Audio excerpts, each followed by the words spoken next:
Good morning. I am Brian Downs, and this is a Republic, if you can keep it. Thanks for coming back to the channel. It is 8 o'clock in the morning on July 20th, 2025, and President Donald J. Trump is suing Rupert Murdoch. I've said this before, and I'm going to say it again. I admire President Trump very much because he has never exhausted his ability to astonish me with his malfeasance, malignity, incompetence, and stupidity.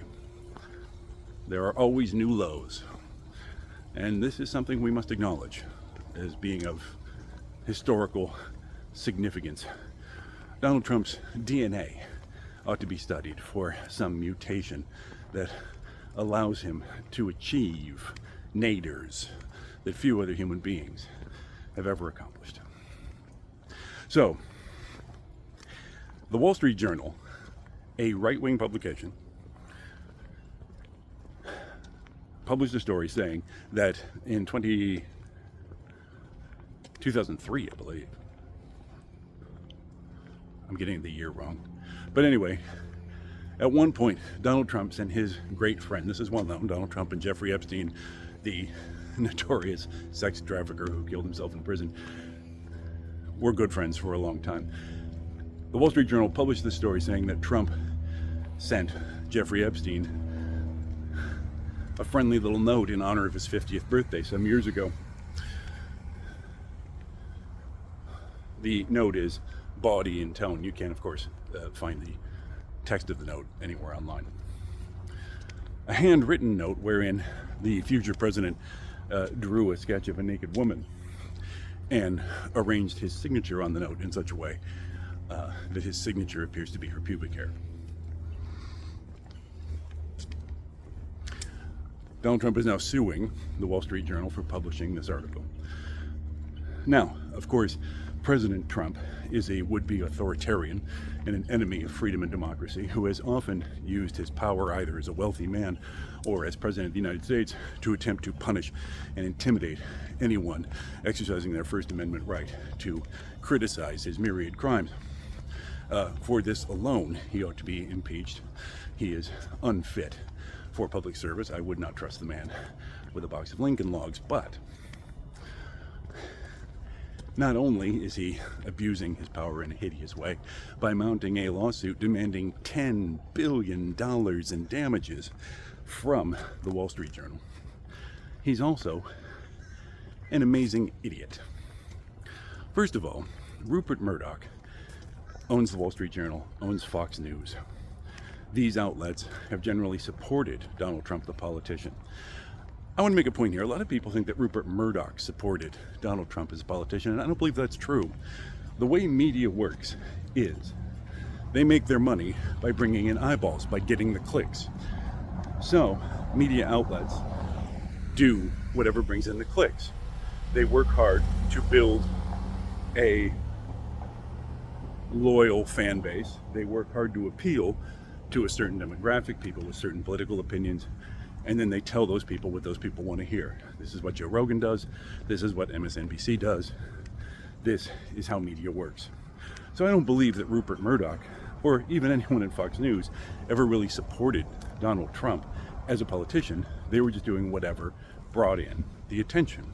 And we saw that, of course, in the Dominion case, where after Trump lost the 2020 election, Fox News was fined many hundreds of millions of dollars for lying about Dominion voting machines and pushing the narrative that the election had been rigged when it had not. So, Rupert Murdoch is not a true believer in Donald Trump. I doubt that anyone in his media empire is. They just do what brings in the attention. And they are sensing that now Trump has finally shown his ass to such an irrevocable and unforgivable degree that even among the MAGA base, the winds are shifting. Now what they want to hear is that Trump is a bad guy, and Murdoch's media empire will now deliver that message. That that message is coincidentally true doesn't really matter to Murdoch. But the point of all that, of course, is that Donald Trump is now suing one of his most important and longest serving supporters for his own reasons as just described. Murdoch's own reasons as just described. For $10 billion for libel. Oh, this is wonderful. What is libel legally? Well, libel is when you publish information about a person that you know is untrue, and you published it with the goal of damaging their reputation and their career, especially if it can be proved that it cost them money or, financial opportunity, this damage that was the cost of their reputation. Trump is yelling, of course, that the birthday card is a fake. This is ludicrous. It was among Jeffrey Epstein's personal effects in a book of birthday cards that the notorious Ghislaine Maxwell, imprisoned herself for being Epstein's assistant and co-conspirator, had assembled as a keepsake. So, first thing Trump is going to have to do is prove that the information is fake. If it were fake, the Wall Street Journal simply would not have published it, because they're not idiots.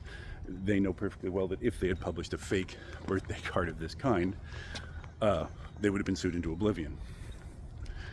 So, number one, Trump has to prove that it's fake. Number two, which it's not.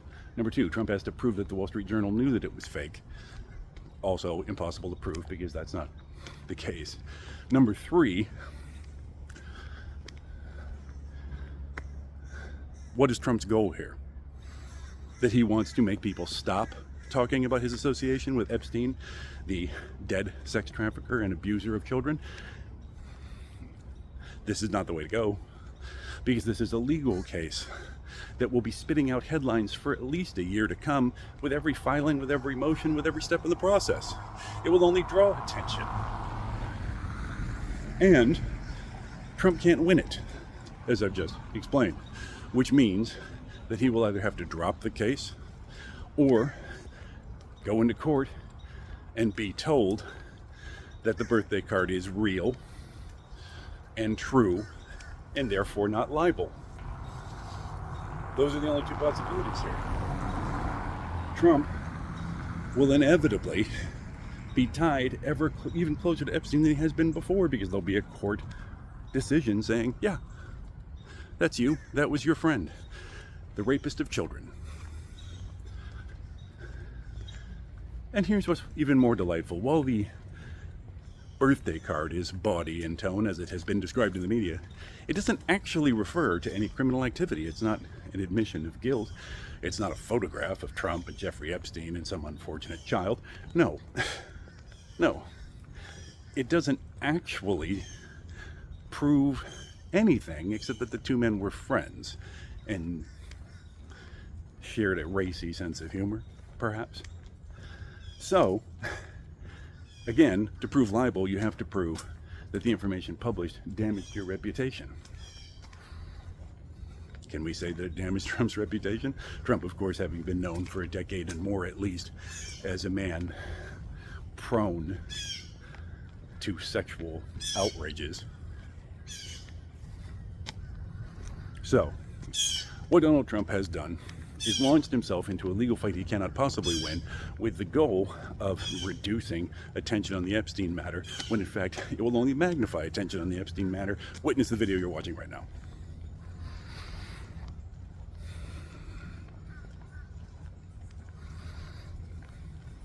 And so let me close with this point. How is it that anyone admires Donald Trump? He can't even be admired in the way you might admire Lorenzo de Medici or